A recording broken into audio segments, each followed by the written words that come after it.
Hello, my name is Lyria Hollis, and 3 days ago, my own mother threw my suitcase down the stairs and screamed, "Get out, bloodsucker!" right before slamming the door in my face. I didn't scream back. I didn't cry. I walked away because sometimes the only thing louder than betrayal is silence. The gravel under my shoes crunched louder than I remembered. Or maybe it was the silence around me that made every sound feel exaggerated. My breath fogged in the cold air, but my palms were slick with sweat. I didn't feel cold. Not physically. There's a kind of cold that seeps in when you realize the door that's just slammed behind you isn't going to open again. I stared at the suitcase beside me, the same one I'd used when I left for college, back when my mother told me I'd be the one to make it. Back then it was filled with ambition. Now it held disappointment, shame, and a stack of resumes that no one had responded to. I had packed it carefully this morning, still believing foolishly that I would only need a few days of grace. Then the door opened. Mom didn't step outside. She just leaned out enough for her voice to slice through the air like a wire. "Bloodsucker." She hissed as if the word had been waiting to be spoken. "Get out." Dad followed, slower, more deliberate. He didn't yell. He didn't look at me. Just walked past and kicked the suitcase like it offended him. Toppled sideways, wheels scraping the concrete. Neither of them asked why I was laid off. No one asked how I was holding up. It was as if the second I stopped bringing money through that front door, I'd stopped being family. Looking back now, I should have seen it coming. I didn't respond. Couldn't. My mouth felt filled with sand. My heart pounded, not from fear, but from something worse, humiliation. A part of me still expected them to call me back, to say they were joking, that this was just stress talking, but they didn't. They watched me like I was a stain on the porch. I bent down, picked up the suitcase. My hand shook as I grabbed the handle. And when I opened the front pocket to check my ID, something else hit me. My health insurance card was gone. Checked again. Nothing. With my stomach twisting, I pulled out my phone and called the insurance provider. "Yes, ma'am," the woman on the other end said. "This policy was used last Thursday. Routine checkup and labs. I hadn't been to the doctor in 6 months. Who signed in?" I asked, already knowing the answer. There was a pause. Then, Madeline Hollis. Relationship listed as spouse. My mother had used my name again. I ended the call and just stood there, the phone still in my hand, staring at my suitcase like it might answer for everything. "You done loitering?" Mom barked. She was now standing fully in the doorway, arms crossed, eyes sharp with disgust. "Go cry to your HR. This isn't a charity house."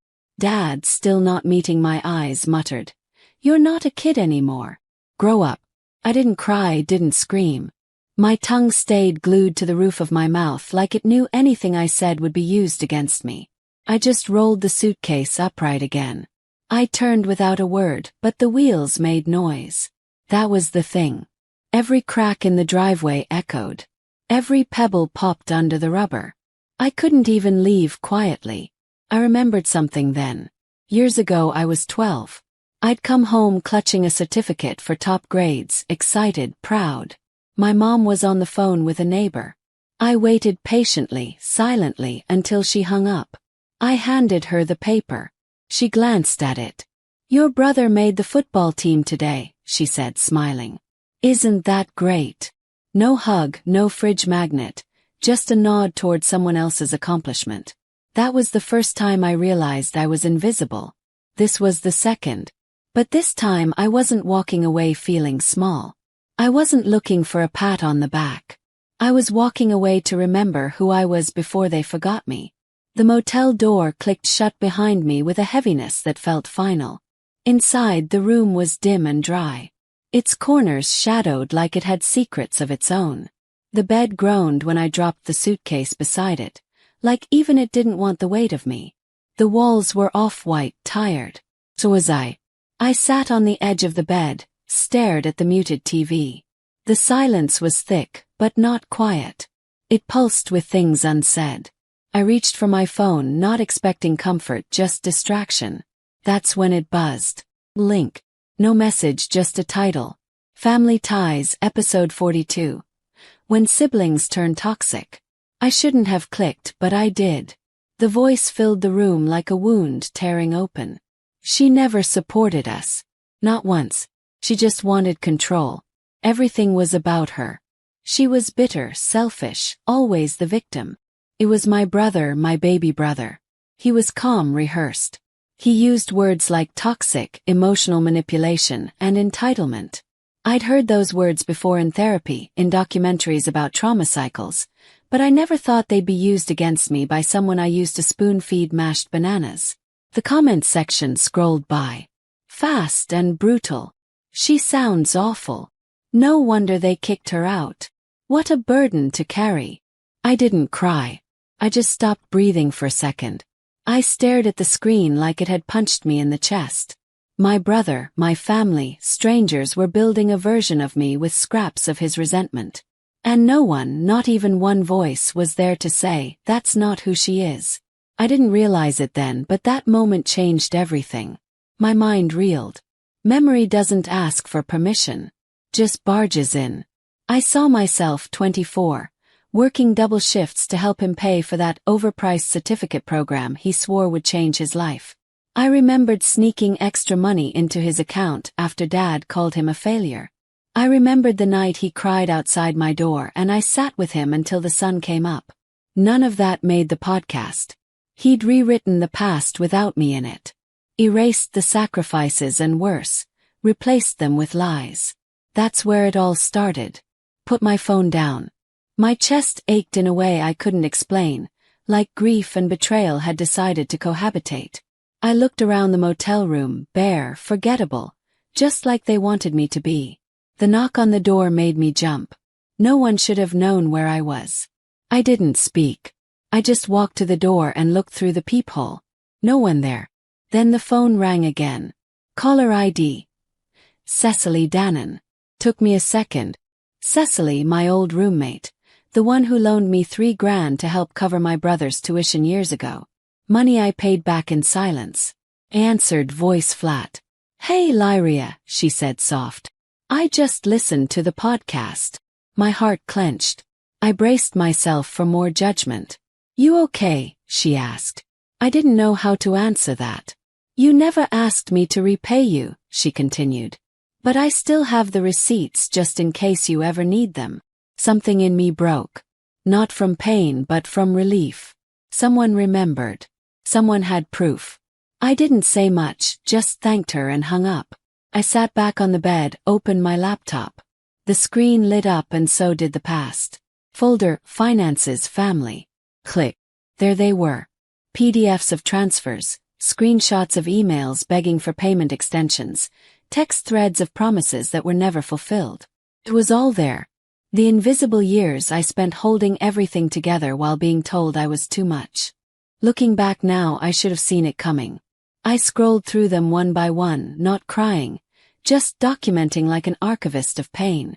I opened a new folder. Evidence. Truth. Not for revenge, for memory, for protection, for me. Click Save All. Then I whispered into the quiet room, into the only space that hadn't betrayed me. He erased me, but he left behind my fingerprints. I didn't sleep. I lay on top of the covers, shoes still on, my eyes tracing the ceiling as if it held answers.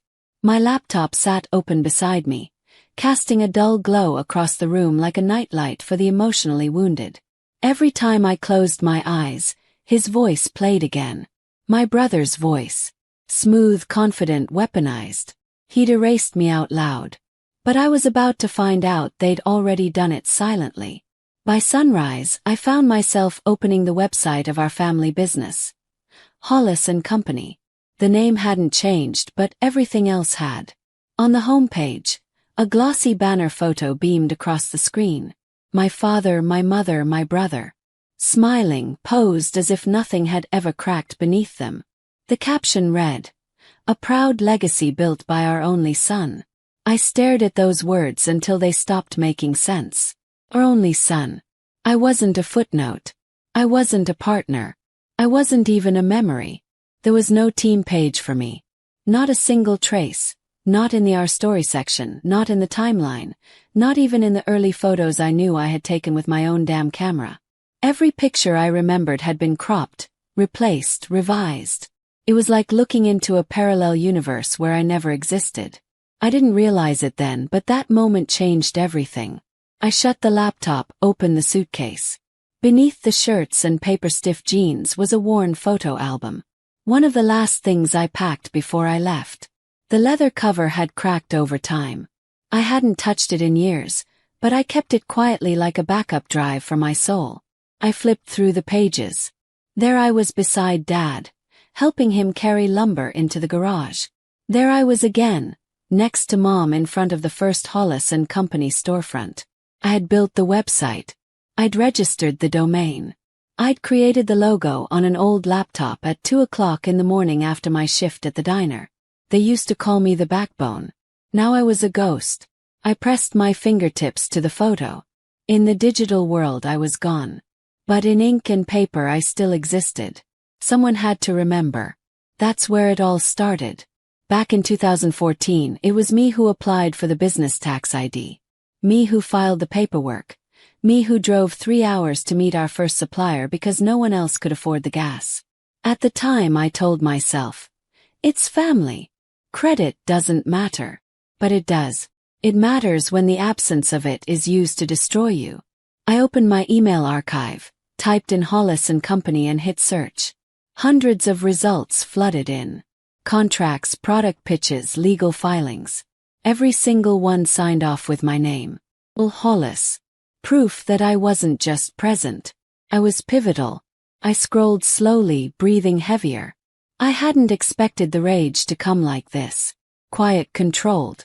Like a fire that refused to roar, but burned hotter than anything I'd known. They always said I liked to be behind the scenes. They didn't mean it as a compliment. It was a strategy. Keep me helpful, humble, invisible. I was support. Never spotlight. Useful until I wasn't. Looking back now, I should have never given them the password to the domain. I found the original site logo file tucked away in my drive. The file name wasn't even professional, just final_logo_ version 3. The last piece of evidence clicked into place. I opened a new document, started typing a summary. Dates, file names, email timestamps, screenshots. Not for a lawsuit, not yet, but for the day someone asked for my side. I didn't know what was waiting for me next, but I knew what they had taken. They wanted me in the background, but I was the one who lit the damn stage.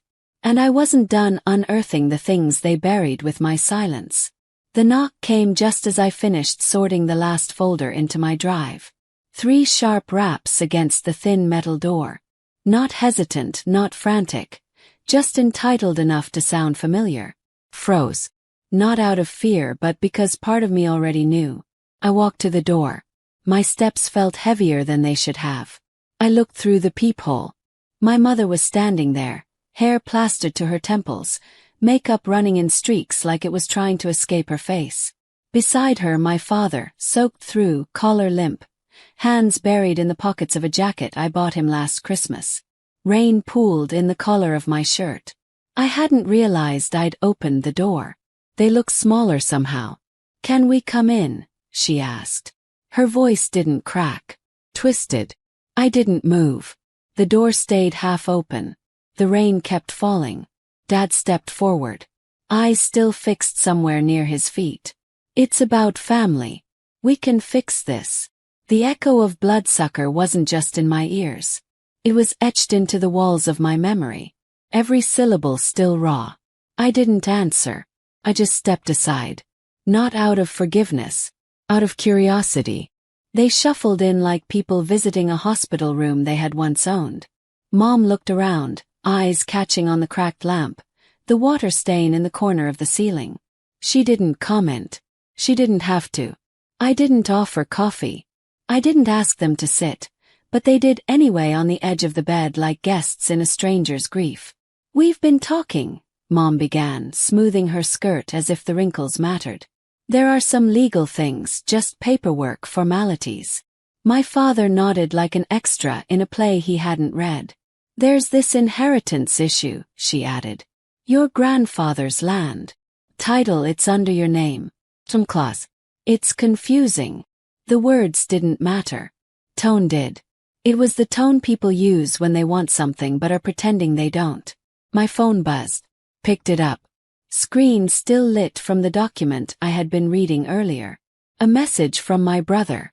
Once she signs off, the property clears. Just keep her calm. I didn't react. My fingers stilled on the screen. I turned to them slowly, placed the phone face up on the table. Let them read it. They didn't speak. Mom opened her purse. Folder emerged. She laid it on the table like it weighed nothing. Just look it over, she said.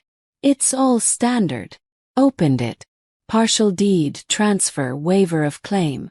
All carefully phrased like a trap set with lace. My hands didn't shake this time. I closed the folder, pushed it gently back toward her. Why now? Asked. After everything. Mom blinked. It's complicated. No, I said. It's not. Her lips parted to protest. I lifted the phone, pressed play on the message. The sound of my brother's voice spilled into the room like poison. Once she signs off. The silence afterward felt like an exposed wire. You didn't come to fix anything, I said softly. You came to finish erasing me. They didn't deny it. They just sat there. Mom blinked, mascara bleeding down her cheek. Dad rubbed his hands like they itched with guilt but didn't know where to scratch. I stood, walked to the window. Rain still dripped from the power lines, steady and uncaring. Funny thing, I said without turning around. You all forgot to delete one thing. What's that? Dad asked, voice too quiet. My memory. And for the first time, I wasn't asking to be remembered. I was demanding not to be rewritten. They looked at me like I was the problem, but I was the only one holding their house together. The folder was still on the table, unopened, as if silence might change its contents. My parents sat stiffly across from me. The kind of stiff that comes from pride more than discomfort. Mom adjusted her sleeves like she was preparing for a job interview, not a confession. Dad kept glancing at the door like he hadn't decided whether to walk out or own up. I stood slowly and walked to the drawer I kept locked, not out of secrecy, but because it was the last space in my life no one else had touched. Pulled out a thick file. The paper was worn soft from handling, labeled in my handwriting. House, Briarcrest Lane. I placed it on the table next to theirs. Mom didn't reach for it. She watched me like she was waiting for a performance, like I might cry or beg or ask to be loved again. I opened the folder myself. That house you're living in, I said calmly. It's under a joint deed. Your names are there because I added them, but there's one signature missing. I slid the page forward. My father leaned closer. I saw the color drain from his face. Mine wasn't on the bottom line. Not yet. Mom opened her mouth, closed it, then said, "We needed the credit. We wouldn't have qualified without." "I know," I cut in. "I made sure your names were on everything to protect your score. I paid the down payment. I handled the closing costs. I covered the first year of taxes. I did that because I believed in what we were building." Neither of them spoke. I pulled out another piece of paper. It was a copy of my removal from their emergency contact forms. Clinic records I'd requested after they used my insurance without telling me. "You removed me from your medical records the same month I signed the final mortgage documents," I said. "Not even a phone call, just erased." "We didn't mean it like that," Dad mumbled. "It was just paperwork." "No," I said. "It was a message. I heard it loud and clear. Looking back now, I should have known the day they stopped saying my name." Mom leaned forward, tone suddenly sharp. "We did what was best for the family." I met her eyes. "Then don't be surprised if I do the same. Except this time, legally." Her jaw tensed. "Are you threatening us?" I reached into my folder again, pulled out a pen, held it between my fingers. I didn't sign. I didn't raise my voice. I simply placed their folder on top of mine and tore it in half. The sound echoed. Dad flinched. I tucked my file back into the drawer and turned the lock. "You kicked me out of your house," I said, But you forgot I own the floor you're standing on. Mom stood, arms crossed. What do you want? To humiliate us? No, I said, walking to the door. I want boundaries. I want peace. And I want you out. They hesitated. Opened the door. Held it. Rain had started again. Light this time. Just enough to smear the chalk line of where we once stood as a family. They left. No words, no apologies. Just the rustling of old pride as it walked away without a title. And I was done explaining my worth to people who only listened when they needed a signature. That night I didn't turn on the TV. I didn't scroll through updates or pretend a podcast could fill the ache. I didn't reach for a book or a distraction. I just sat on the floor of my apartment, cross-legged, surrounded by the quiet I used to dread. Not anymore. In the corner of the room stood the tripod I bought nearly a year ago when I first toyed with the idea of launching a side business. Maybe recording tutorials or product reviews, maybe teaching something useful. But I never used it. Every time I thought about filming, something inside me retreated. Not fear of failure. Not even fear of being seen. Just that old heavy thing I carried. The belief that if I spoke, no one would listen unless I was helping someone else. But something had changed. It wasn't rage pushing me anymore. Rage had passed through like a wildfire. What remained was sharper, quieter. The need to be heard. Not approved of. Not believed. Just heard. I set the phone on the tripod, adjusted the angle. The red light blinked, ready. I didn't fix my hair. I didn't reapply anything. I was still in the sweatshirt I had cried in the night before. Sleeves stretched and damp from memories I didn't ask to revisit. But I was ready. I titled the stream. A Daughter's Silence Ends Tonight. Pressed go live. The camera opened on me. Dim lighting, tired eyes, raw truth. My name, I began, voice calm and even, is Lyria Hollis. You don't know me, but some of you know my family. I watched the view count rise. 30, 50, 100. And still rising. I was the girl behind the camera, behind the invoices, behind the payments, behind the silent sacrifices everyone forgot to mention during their toasts. I lifted a folder from beside me, rested it in my lap, opened it slowly like a sacred thing. This, I said, holding up the first page, is the receipt for the down payment on the house my parents live in. Paid in full by me. More pages followed. Bank statements. Tuition transfers. Copies of emails I sent to my brother's professors. Letters of recommendation I wrote late into the night. Rental agreements I co-signed because someone needed a signature. I've been called selfish, bitter, toxic, I said. All by people whose lives were built on things I gave freely, without asking for anything back. Comments began to appear. This is heartbreaking. This is my story too. You're not alone. But I kept going. I lifted one final item. A photo. Me 18 in a white wedding dress. The one I never got to wear. That's mine, I said, holding it up. That's the dress my brother's fiancée wore last week at their wedding. I didn't loan it. I didn't offer it. They took it from the closet right before they threw out the rest of my things. A wave of nausea rose in my chest, but I didn't let it shake me. They called it unused fabric. Like my story didn't matter. Like I was just storage. Midstream my phone buzzed. Oh Mom. I let it ring. Then a text from my brother. Don't do this. You don't have to ruin everything. I looked into the camera. My voice didn't tremble. Everything I said, you mean the fiction? I leaned forward. My name is Lyria Hollis. I built the walls you live behind. I filled the gaps you pretended didn't exist. Kept the lights on. I kept the debt collectors away. I said yes even when I was falling apart. I inhaled deeply. The comments kept coming. This is bravery. They don't deserve you. Thank you for saying it out loud. You called me selfish, I said. You called me a ghost, a leech, a shadow. But ghosts don't pay mortgages, and leeches don't get approved for student loans. A tear pooled behind my eye, but I didn't let it fall. I wouldn't give them that scene. I was always there until I stopped being useful. And when I finally said no, you said I stopped being family. I sat back slowly, steady. If I was never part of your story, I said, then let the world hear mine. Ended the stream. No music. No transients. No fade out. Just truth. No applause followed, but no apology was needed either. That's where it all started. And the story they buried was louder than the one they staged.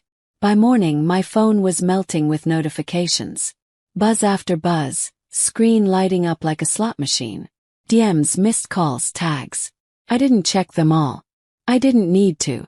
A glance was enough to see the wildfire had started. Headlines poured in like floodwater. Daughter of Hollis and Company breaks silence. Viral stream exposes years of buried sacrifice. Lyria Hollis tells the story no one else would. My name was everywhere now. Attached to truths they spent decades burying under parties, press releases, and performative family photos. Some of the messages came from strangers. Others came from people I hadn't heard from in over a decade. A few were family. Cousins who once copied my homework. Aunts who never replied to holiday cards. Now suddenly shocked by what they saw. Had no idea. We were never told. This explained so much. I believed them in the same way you believe a neighbor who, after the sirens fade, says, I always thought something was off. They didn't know because they didn't want to. The call came while I was brushing my teeth. The screen lit up with a number I barely recognized, and I almost let it ring out, but something in me paused. Mr. Kenford, my grandfather's attorney. I hadn't spoken to him since the funeral, back when grief had its own script and everyone pretended it didn't leave bruises. His voice was slower than I remembered, but still sharp like a knife wrapped in velvet. I saw the stream, Lyria, he said. Your grandfather would have been proud. I didn't know what to say. I let the silence hold the weight. There's something you need to know, he continued. Something regarding the estate, specifically a clause in the trust. It was written by your grandfather years before his passing. Waited. It states that all properties and holdings tied to Hollis and Company, including the lake house, the commercial parcels, and the legacy fund, would revert to the city, unless your name, Lyria Hollis, remained on the title. My toothbrush stilled in midair. I leaned against the sink. Toothpaste foam drying slowly. Wait, I said. What do you mean? Unless my name remained. It was his condition, Kenford replied. Your father knew. So did your brother. They've spent the last several years trying to quietly rewrite the documentation. They failed. I stared at my reflection. Water running in the background. You're saying they needed me all along? Yes, he said. But not as family, as function. And there it was. I had been essential. But never valued. Never seen. That's where it all started. He paused, then added, there's something else. Braced. Years ago, he said carefully, your father once told me, if my son fails, at least we have Lyria. She'll always pick up the slack. That sentence stuck to me like mildew in a sealed room. Not praised. Not chosen. Just a safety net. Backup. A fallback they never intended to honor. Only to use. Not the heir. Just the insurance. I didn't reply. I didn't need to. My silence said more than my voice could have. Would you like me to forward you the documents? Kenford asked. Yes, I said quietly. And anything else you think I should see? An hour later his email arrived. No dramatic subject line, no preface, just an attachment labeled, for Lyria. I hesitated before opening it. I could feel my heart thudding, not fast, just deep. The screen lit up with a dimly lit video.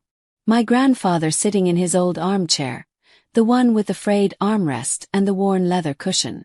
His voice was raspier than I remembered. A whisper with weight. Lyria, he began. You were always the spine. They just never looked low enough to see who held them upright. And that's when it broke me. Not with sobs. With stillness. The kind of stillness that settles when your body finally believes what your heart has suspected for years. I had carried everything. Not just responsibilities. Not just emotional labor. But expectations, guilt, silence.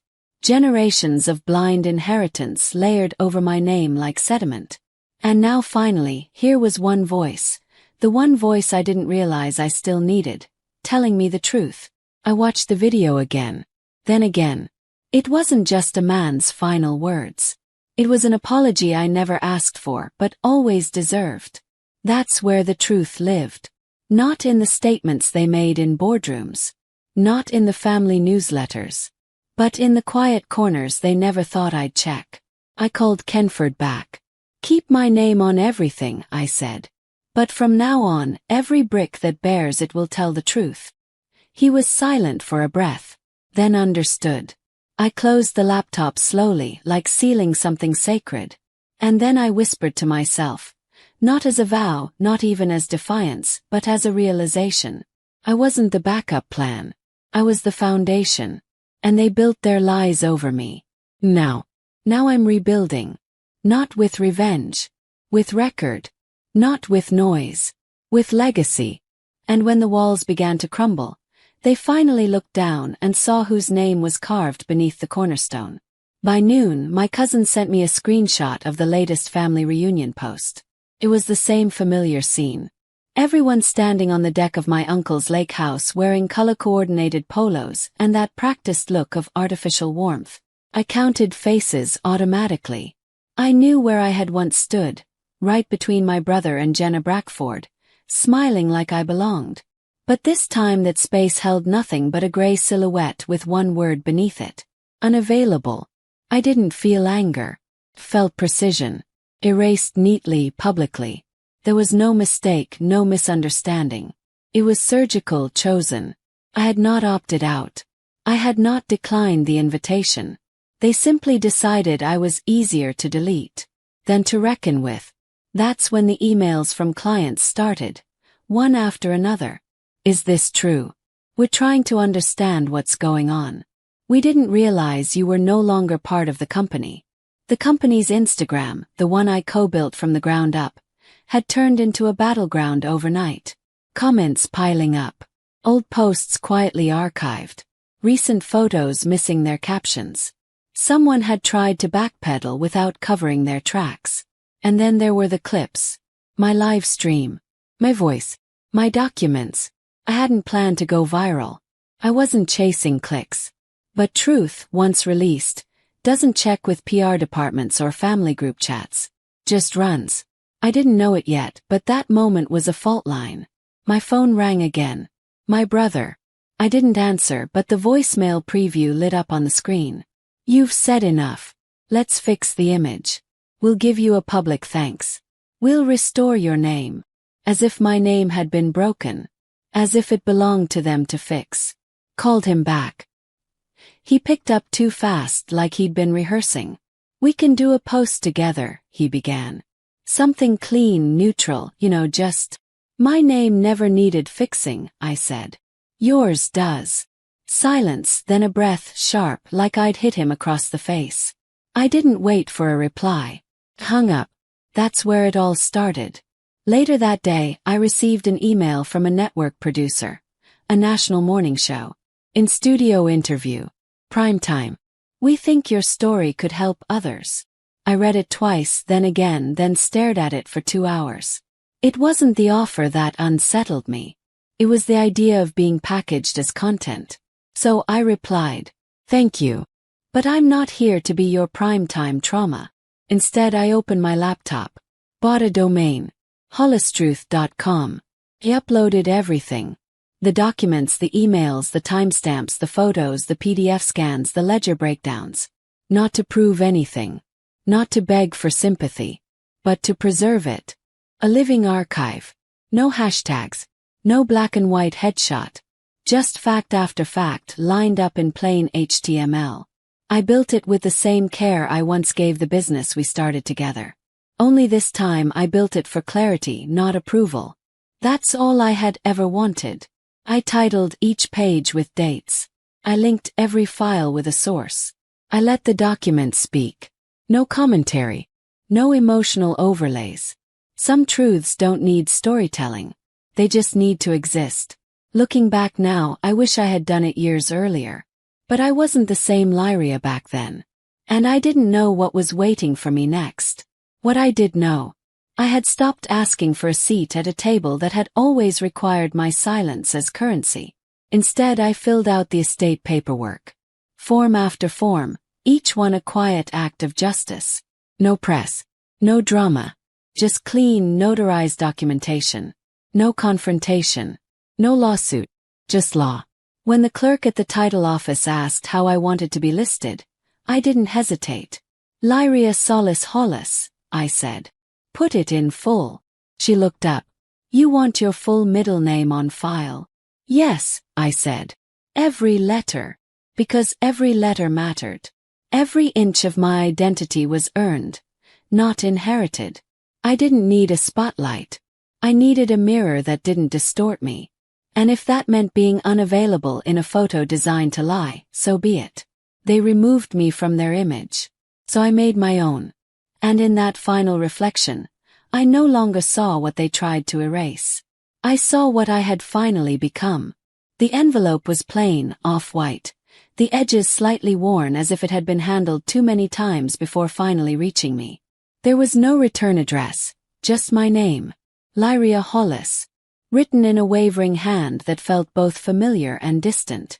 The kind of handwriting that once labeled birthday cards and school forms, back when names still felt like hope. Inside was a single page. A printed hospital memo. Patient.